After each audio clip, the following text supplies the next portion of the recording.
दोस्तों, कैसे हैं आप लोग। आज की जो कहानी है वह एक साधारण लड़के की है जिसका नाम राहुल था। राहुल की उम्र 17 साल थी, जो एक बहुत ही बोरिंग और स्ट्रगलिंग लाइफ जी रहा था। बिल्कुल आपकी और हमारी तरह, आपकी तरह और हमारी तरह वो भी दिन भर परेशान ही रहता था। कभी उसको माँ डांटती थी तो कभी पापा 4 बार सुना देते थे, तो कभी बचे हुए खाली समय में वो बस टेंशन, तंगी और डिस्ट्रैक्शन के साथ आलस्य का कंबल ओढ़कर लिपटा रहता था। पढ़ाई में वो एक साधारण स्टूडेंट था और उसका कुछ खास मन लगता भी नहीं था। इस पढ़ाई लिखाई में वो हर काम में पीछे रह जाता था। वो एक नंबर का आलसी भी था, एक काम भी वो ढंग से नहीं करता था। इसी वजह से हर काम में वो 4 बार सुनता था लोगों से। उसे हर कोई बेइज्जत करता था, उसे बेइज्जत होना पड़ता था, कोई उसे पसंद भी नहीं करता था। सभी लोग उसको नालायक और मूर्खों में गिनती करते थे, लेकिन असल में मूर्ख था नहीं। ऐसा उस लोगों को दिखाता था या दिखता था, मगर उसका दिमाग था बहुत। और यही उसके सबसे खास बात थी, वो अपनी ताकत को जानता था। वो ये जानता था और वो भी जानता थी, अगर वो अपनी असली औकात पर आ गया तो सब कुछ बदल जाएगा और वो सबसे बड़ा भी बन जाएगा और सफल भी हो जाएगा और खूब सफल होगा। वो नालायक नहीं था, बस उसके अंदर आलस था और यही आलसपन उसे हर जगह बेइज्जती करा देता था। उसका मन स्थिर नहीं था और इसी कारण बस वह खुद ही बार बार लोगों के दरवाजे पर पहुंचता था। किसी न किसी को फ़ोन करता और किसी न किसी के पीछे पागल रहता। बदले में कोई उसे 2 पैसे का भाव ही नहीं देता था। एक तरह से कह सकते हैं आप लोग, हर जगह से बेइज्जत हुआ था वो बंदा। लेकिन सबका सुनहरा और एक खूबसूरत दिन तो आता ही है। उसके भी खूबसूरत दिन बहुत ही जल्दी आने वाले थे। वह साल था 2019 का, जब उसी का एक रिश्तेदार, जो कि अब समझ लो 2019-2020 का साल था, जब उसी का एक रिश्तेदार जो कि उसकी उम्र में 4 से 5 साल बड़ा था, वो उससे मिलने आता है। मुलाकात में दोनों की बातें होती है, मगर थोड़ा खुलने के बाद वो लड़का राहुल को, अपने उस रिश्तेदार को, अपनी सारी परेशानियों के बारे में बताता है। उसके उस रिश्तेदार का लड़का उस लड़के में एक चिंगारी से दिखती है। वह सोचता है लड़का दम रखता है कुछ बड़ा करने का, मगर इतनी सारी उलझनों में फंसा है, कुछ इस तरह फंसा है कि कुछ कर ही नहीं पा सकता है। इस वजह से लोग बस इसकी कमियां देखते हैं, गलतियां देखते हैं, इसके पीछे की वजह हालात को देखते ही नहीं है। कहते हैं ना, रिश्तेदार हर रिश्तेदार बुरा नहीं होता, कुछ फरिश्ते भी होते हैं, कुछ सही भी होते हैं। उसने पहले उस लड़के की पूरी बात सुनी और फिर उससे बस एक ही सवाल पूछता है, एक बात बताओ भाई राहुल, तुम चाहते क्या हो अपने जीवन से। इस पर उस लड़के ने कहा कि भाई मैं सब अच्छा करना चाहता हूँ, सफल बनना चाहता हूँ, कम से कम गलतियाँ करना चाहता हूँ और हर चीज़ में सबसे आगे रहना चाहता हूँ। फिर उसके रिश्तेदार ने एकदम शांति से कहा, अच्छा मुझे एक बात बताओ चलो, अगर तुम्हारे गोद में एक 2 या 3 साल का बच्चा थमा दूँ और उसे गोद में ले ही तुम्हें आगे 1 से 2 किलोमीटर मंदिर पर जाना है, परिवार के लोग मौजूद हैं और पूजा पाठ की तैयारी कर रहे हैं, जो बस तुम्हारा इंतज़ार कर रहे हैं, तो मुझे बताओ क्या तुम उस बच्चे के बोझ से चलने में थोड़ी तकलीफ़ होगी या नहीं। उसने जवाब दिया, बिल्कुल होगी।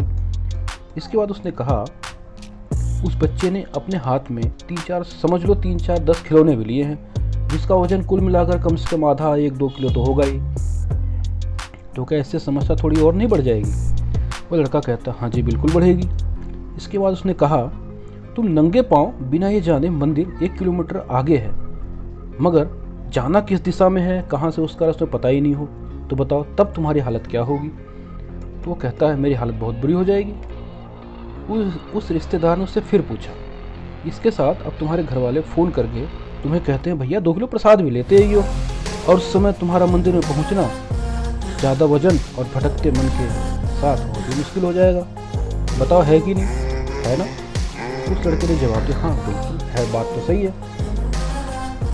इन सब के बाद किसी तरह तुम मान लो आधे रास्ते पहुंच गए और तभी तुम्हें अचानक से याद आता है कि अपने घर का दरवाजा तो बंद ही नहीं किया है और घर में करीब 1 लाख कैश है और कुछ गहने और जेवर भी हैं। उस वक्त तुम क्या करोगे, तुरंत भागना पड़ेगा ना वापस। उस लड़के ने कहा, हाँ भाई मेरी हालत तो बहुत ज़्यादा ख़राब हो जाएगी। आखिर में उस रिश्तेदार ने एक बार फिर बड़े प्यार से पूछा, चलो मुझे बताओ, इसमें दोस्त किसका था? क्या तुम्हारे घर वालों का था, क्या तुम्हारी किस्मत का था, या उस बच्चे का था, या तुम्हारा खुद का था? राहुल थोड़ी देर सोच में पड़ जाता है और बोलता है कि सारा का सारा दोस्त तो मेरा ही है। उसके रिश्तेदार ने उससे फिर कहा, यहाँ भी तुम फिर गलत कर रहे हो। तुम्हारा दोस्त नहीं है, दोस्त तुम्हारा नहीं, उस बोझ का है जिसे धीरे धीरे तुमने अपने सर पे बढ़ाया। ये बोझ सिर्फ फिजिकली ही नहीं, मेंटली भी तुमने खुद ही बढ़ाया। जैसे उस बच्चे के बोझ से तुम्हारा चलना धीमा हुआ और तुम समझो घर भागने के बोझ से दिमाग में टेंशन घुस जाती है, कहीं पैसे ना चोरी हो जाए, दोबारा जाना भी है, बच्चे को संभालना भी है, पूजा का प्रसाद अपवित्र भी नहीं होने देना है। इन सब बोझ के साथ तुम्हें लगता है कि तुम एकदम आनंद में सही समय पर सही मुहूर्त पर मंदिर पहुंचने में सफल हो पाओगे? लड़का सोचता है, फिर जवाब देता है, नहीं, बिल्कुल भी नहीं। फिर रिश्तेदार ने उससे कहा, जरा सोचो, कुछ बोझ के साथ तुम 1 किलोमीटर का फासला भी सही ढंग से नहीं तय कर पा रहे हो, तो जिंदगी के सफ़र में जहाँ छोटे छोटे बोझ के साथ कई कोसों की दूर की तुम्हें उड़ान भरनी है, उन्हें कैसे पूरा कर पाओगे?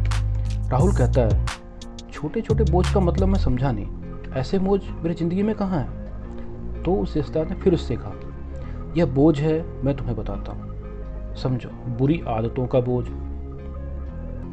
एक के बाद एक जैसे आलस्य का बोझ, जिद का बोझ, अनुशासनहीन होना, देर तक सोने का बोझ, याददाश्त कमज़ोर होने का बोझ, समय को बर्बाद करना, दूसरों की चुगली करना, बड़बोल करना, गलत संगत में रहना, गलत सिद्धांतों पर जीना। जब तक इन सब का बोझ तुम अपने सर पे रखे रहोगे तो सफल हो ही नहीं सकते। बताओ कैसे सफल होगे? कभी नहीं हो पाओगे। ज़िंदगी में चैलेंज कम नहीं है, कुछ ऐसी जिम्मेदारियां हैं तुम्हारी जो तुम नहीं कर पाते। बुरी आदतों का बोझ तुमने अपने सर ले लिया है, तुम चाहकर भी आगे बढ़ने की कोशिश में हर बार नाकाम हो जाते हो। राहुल सोच में पड़ जाता है और फिर कहता है, एक बात बताओ दोस्त, आपने बात तो बिल्कुल सही बोली, मगर एक बात बताओ, मैं करूं तो क्या करूं?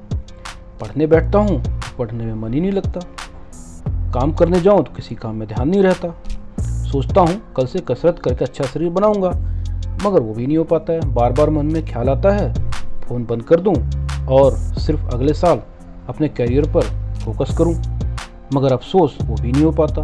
कुछ समझ ही नहीं आता करूं तो क्या करूं। फिर एक बार उसी रिश्तेदार ने हल्की सी मुस्कुराहट के साथ उससे कहा, जिस तरह कुशलता, रणनीति और कोशिश सब होने के बाद भी अगर सही रास्ते का पता ना हो, ना तो मंजिल तक नहीं पहुंच पाओगे, और अगर गलती से पहुंच भी गए तब भी बहुत ज़्यादा देर से पहुंचोगे। राहुल फिर कहता है, तो फिर एक बात बताओ, पहुंचने का सही रास्ता आखिर है क्या? उसने कहा, एक बात बोलूँगा और सिर्फ एक ही बार बोलूँगा, अगर तुमने मान लिया तुम्हारी ये खुशकिस्मती होगी, और अगर तुमने नहीं माना तो भी याद रखना तुम मेरी नज़रों से गिर जाओगे, और आज के बाद मैं फिर कभी भी तुमको सीरियसली नहीं लूँगा। राहुल ने हाँ में सिर हिलाया और कहा, जरूर बताइए।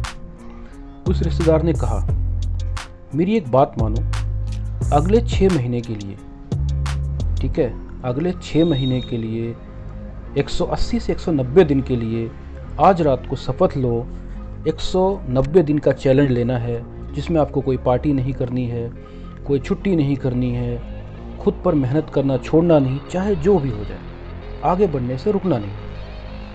हर दिन धीरे धीरे अपनी पढ़ाई और प्रोडक्टिव कामों में समय को बढ़ाते रहना। इन 180-90 दिनों के चैलेंज को 4 हिस्सों में बांटना, जिसमें पहला पड़ाव मान के चलो 45 दिन के करीब होगा। पहले पड़ाव में आपको बाहरी दुनिया से अपने आप को पूरी तरह से डिस्कनेक्ट करना है। किसकी शादी होनी है, किसके लड़के का मुंडन है, किसके घर में क्या खिचड़ी पक रही है, किसकी लड़की किसके साथ भाग गई है, कौन किसकी तैयारी कर रहा है, किसने नया घर लिया है, किसने नई गाड़ी ली है, किसके यहाँ फंक्शन है, किसके यहाँ ब्याह है, किसके यहाँ कोई मर गया, कौन पैदा हो गया, कौन जी रहा है। इन सभी मोह माया से पहले खुद को डिस्कनेक्ट करो। डिस्कनेक्ट होना पड़ेगा। पहले पड़ाव की चुनौती में लगभग 20% लोग खुद ही बाहर हो जाएंगे और मैं उम्मीद करता हूँ कि तुम्हारे अंदर मुझे वो चिंगारी दिखी है तो तुम टिक पाओगे। इस पहले पड़ाव में अपने डिस्ट्रैक्शन के सभी सोर्सेस को ख़त्म कर दो। जो तुमको डिस्ट्रैक्ट करती हैं उन सभी सोर्सेस को अपने से हटा दो, जैसे कि फ़ोन, लैपटॉप, कंप्यूटर, ऐसी कोई भी चीज़ जहाँ से अगर एक पैसे की भी वैल्यू नहीं मिल रही है तो उसे तुरंत बंद कर दो। और जो दोस्त रिश्तेदार बार बार घूमने और फालतू के कामों के लिए बुलाने आते हैं उसे ब्लॉक कर दो। जो छोटे छोटे डिस्ट्रैक्शन हैं, जैसे कोई बर्थडे पार्टी है या कहीं बाहर घूमने जाना है या बीमार पड़ जाना है, ऐसी सभी चीज़ों को इग्नोर करना शुरू कर दो। सबसे मुश्किल ये पड़ाव होता है क्योंकि इसमें आप अंदर के लालच और बर्बाद कर देने वाले सुख को तोड़ तोड़ कर ख़त्म करते हो। इस पहले पड़ाव के बाद जब आप मेंटली फोकस्ड और सेल्फ कॉन्सेंट्रेट हो जाते हो, जिसके बाद जीतना और बेहतर तरीके से रहना आसान हो जाता है। अब इसमें एंट्री होती है हमारी दूसरे पड़ाव की। यहाँ अगले 45 से 50 दिनों के लिए हर दिन मेहनत और बुद्धिमानी की स्पीड धीरे धीरे इंक्रीज करना है। जैसे शुरुआत भले ही पहले दिन 10 मिनट पढ़ने से करो, मगर हर दिन उसे थोड़ा थोड़ा बढ़ाओ। ऐसा नहीं कि आज करो कल छोड़ दो। अगर 5-5 मिनट भी हर रोज़ बढ़ाते चले गए तो अगले 44 से 50 दिन बाद वो 10 मिनट 4 घंटे में बदल जाएगा और एकदम आसानी से बिना किसी भी तकलीफ़ के तुम हर रोज़ बहुत मज़े से 4 से 5 घंटे आराम से पढ़ सकते हो और पढ़ पाओगे। अब क्योंकि पहले पड़ाव में तुमने अभी अपने सभी डिस्ट्रैक्शन को ख़त्म कर दिया है तो फोकस लेवल को बढ़ाओ। तो फोकस लेवल अपने आप बढ़ेगा और साथ ही साथ पढ़ा हुआ या कुछ नया सीखा हुआ बहुत लंबे समय तक बहुत अच्छे से याद भी रहेगा। इन 50 दिनों में पूरा ध्यान अपनी मेहनत और इच्छा शक्ति को बढ़ाने के लिए इस्तेमाल करो। इसमें एक चैलेंज कर लेना है कि मैं हर दिन पर्टिकुलर कितने घंटे बैठना है, कितने घंटे बैठकर पढ़ना है या किसी अच्छी स्किल सीखने में लगाना है। यहाँ पर 50% से ज़्यादा लोग फिसल जाते हैं, लेकिन तुम्हें टिके रहना है। अब बात करते हैं तीसरे पड़ाव की, और ये भी 45 से 50 दिन का ही होने वाला है। इस पड़ाव में अगर आदमी आ गया तो समझो उसने ऑलमोस्ट करीब सब कुछ पा लिया होता है। इस पड़ाव में स्टेट ऑफ नथिंग में जाना है, जहाँ अपने एथिक्स को, अपने लाइफ स्टाइल को, अपने जो आपने पिछले 90 दिनों से करते आ रहे हो, 90 से 100 दिन करीबन, उसे एक लेवल से और ऊपर ले जाना है। इसमें असल में होता क्या है समझो। तुम्हारे शरीर का अब तक आदत लग चुकी है मेहनत करने की। मेरी बात ध्यान से सुनो। तुम्हारे शरीर को अब तक आदत लग चुकी है मेहनत करने की, डिसिप्लिन में रहने की, और पहले की तरह तमाम बुरी आदतें तुम्हारे में नहीं रहती। तो इस वक्त तुम्हारे पास मौका है और वो है इन्हीं कोशिशों को एक और ऊपर के लेवल पे ले जाने का। जैसे जो हार्डवर्क अब तक 4-5 घंटे का होता था उसे बढ़ाकर 6 से 7 घंटे कर दो। पहले जहाँ पढ़ाई पंखे में होती थी, अब ऐसे स्टेट में जाना है जहाँ गर्मी से हालत ख़राब भी हो, तब भी इसका तुम्हारे ऊपर फ़र्क नहीं पड़ना चाहिए। बिना किसी सुविधा के, बिना किसी इंटरनेट या पर्सनल हेल्प के अब तुम्हें तुम्हारा काम करने आना चाहिए और अच्छी तरह से तुम्हें अपनी जीवन शैली को सुधार लेना चाहिए। इस पड़ाव में कुछ इस तरह बनना है जैसे तुम किसी के मोहताज नहीं हो, ना पैसों के, ना किसी सुख सुविधा के, सिर्फ और सिर्फ अपने दम पर हो और हमेशा रहोगे। ऐसा इसलिए क्योंकि कई बार ऐसे भी समय आएंगे जब परिस्थितियाँ बहुत ख़राब हो जाती हैं। ख़राब परिस्थितियों में भी, फेलर्स में भी अपनी मेहनत में कोई कंजूसी नहीं करनी होगी, बल्कि मेहनत को बरकरार रखनी होगी। ऐसे वक्त के लिए तीसरा पड़ाव आपको तैयार करता है। तो अब बारी आती है चौथे पड़ाव, जिसमें 15 से 20% लोग ही जा पाते हैं। यही वह लोग होते हैं जो बाकी के 80% लोगों के सर होते हैं, उनके रोल मॉडल और लर्निंग एग्जाम्पल्स होते हैं। ये आखिरी पड़ाव है पूरे 190 डेज चैलेंज का। ये 45 का आखिरी पड़ाव होने के बाद आप 190 दिन का चैलेंज पूरा कर चुके होंगे। इसके बाद तुम एक बवाल बनने वाले हो, भौकाल बनने वाले हो, दुनिया के लिए मिसाल बनने वाले हो। इस समय तक आते आते तुम अपने काम में एकदम परफेक्ट हो चुके होगे। लाइफ स्टाइल में एकदम ज़बरदस्त चेंज आ चुका होगा, किसी भी बुरी आदतों में नहीं फंसे होगे लोगों ने तुम्हारी तारीफ़ें भी करनी शुरू कर दी होंगी। तुम्हें भी अब हर मोड़ पर सफलता मिलने लग जाती है, चाहे वो एग्ज़ाम हो, चाहे वो किसी काम में हो, या चाहे वो किसी प्रोजेक्ट या किसी जॉब फील्ड में हो। लेकिन अब वक्त है कुछ जादुई और स्किल को सीखने का, जो पूरे 6 से 7 महीने की चमक को और ज़्यादा बढ़ा देंगे।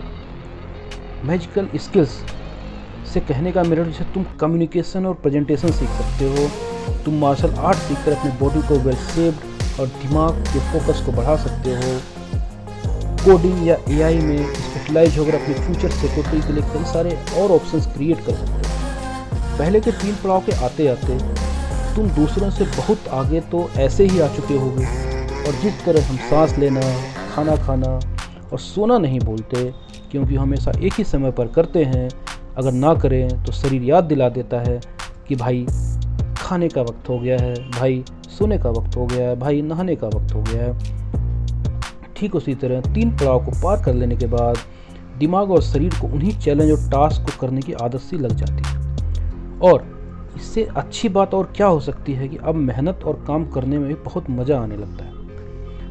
तो दोस्तों, ये जो कहानी मैंने आपको सुनाई है, उस कहानी का सार यह है।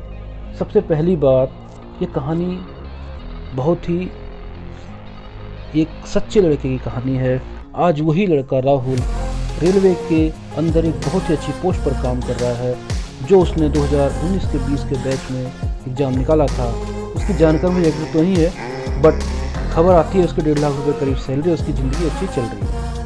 आप भी अगले 180 से 190 दिन का चैलेंज अपना लो, और चाहे जो हो जाए, सिर्फ 180 से 190 दिनों की तकलीफ़ होगी, लेकिन इस 6 से 7 महीने की तकलीफ़ के बाद आप अगले 60 साल तक मौज कर सकते हो। तो दोस्तों, इस जीवन को जीने का और लाइफ स्टाइल को जीने का एक ही सार है कि अपने आप को मजबूत बनाओ। दुनिया क्या कहती है वो सोचना छोड़ दो, और जीवन की समस्याओं को अपने साथ रखते हुए चलो। आप समझ सकते हो कि हम अगर इस तरह से तैयारी करेंगे तो कभी भी फेल नहीं होंगे। जैसे एग्जाम्पल के लिए आप कह सकते हो, जब हम किसी एग्ज़ाम को देते हैं, अगर एग्ज़ाम के बाहर उसी टाइम शादी का ढोल बजने लग जाए, तो शादी का ढोल हमारे लिए तो रुकेगा नहीं। हमें एग्ज़ाम उसी सिचुएशन में, उसी माहौल में देना होगा, उसी सिचुएशन में हमें प्रिपरेशन करना होगा। डिस्ट्रैक्शन करने वाले बहुत सारे लोग होंगे जो हमें मिलेंगे। हमारा काम है उस डिस्ट्रैक्शंस को इग्नोर करके अपने काम पे फोकस करना। हम एग्ज़ाम दे रहे हैं, हमारा फोकस एग्ज़ाम में होना चाहिए। बहुत सारे लोग डिस्टर्ब करेंगे, कभी एग्जामिनर आके कुछ डिस्टर्ब करेगा, कभी बगल वाला जो साथी है वो आपको डिस्टर्ब करेगा। आपका फोकस अपने लक्ष्य पे होना चाहिए, तभी आप कुछ कर सकते हो। जहाँ आप अपनी लाइफ में डिस्ट्रैक्ट हुआ, समझ लिए आपकी बर्बादी वहीं से शुरू होगी।